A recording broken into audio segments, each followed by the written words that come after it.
like minnows in the wake of its screws. I discovered later that there was no mystery about the U-boat.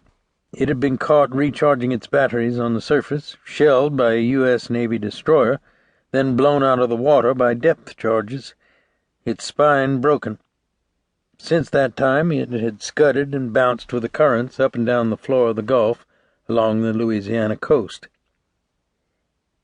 But sometimes, in a dark moment, I wondered about the crew that had gone down in a scream of sirens and whistles and torrents of water bursting through the ruptured plates or cascading down the tower that no one could close in time. Did they claw one another off the ladders? Were they willing to blind or maim or kill one another just to breathe air for a few more seconds? Did they regret embracing the scheme that would make the lights go out all over the world?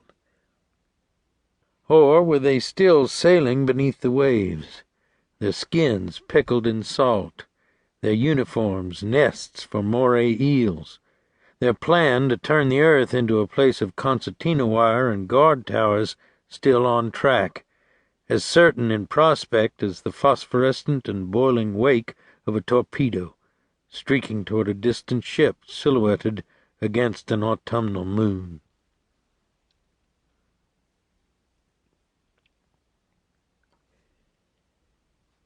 It had been a strange day out on the salt.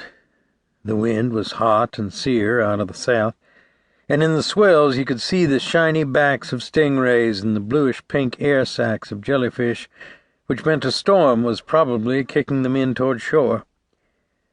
Then the barometer dropped, the wind died, and the sun looked like a white flame trapped inside the dead water.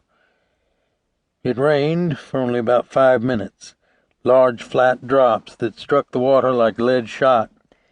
Then the sky was clear and hot again, and the sweat and humidity ran off your skin like snakes. Far to the south I could see the storm become stationary. Gray clouds were anchored low on the horizon, and right where they met the water there was a white line of surf and an occasional fork of lightning, like silver threads trembling inside the clouds. While Baptiste, the black man who worked for me, put out the lines for gaff-top catfish, I slipped on my air tanks, flippers, and mask and went over the side. Following the anchor rope down through the cone of translucent green light, down to a level of water that was suddenly cold and moving and gray with silt, spinning with yellow blades of seaweed, perhaps alive with sand sharks that could whisk past you with such energy and force that you felt you'd been struck by an invisible hand. The anchor rope was taut and hard when I touched it. Above me I could see the silhouette of my boat's hull wobbling against the light, the bow dipping into the chop against the pull of the anchor. I blew my mask clear and went down 10 more feet along the rope into a barrel of darkness, of swirling silt that had been blackened with oil, into sounds that shouldn't have been there. Metal knocking against itself like a ball-peen hammer bouncing idly off an anvil. Steel plates grinding across hard-packed sand. Perhaps wire cables lifting in the current and lighting on twisted spars. I gave it up and headed for the surface, rising once more into water bladed with sunlight, into the predictable world of wind and salt spray blowing against the mask, of gulls and pelicans gliding overhead, of Baptiste straining with both hands against a stingray he'd foul-hooked through the stomach.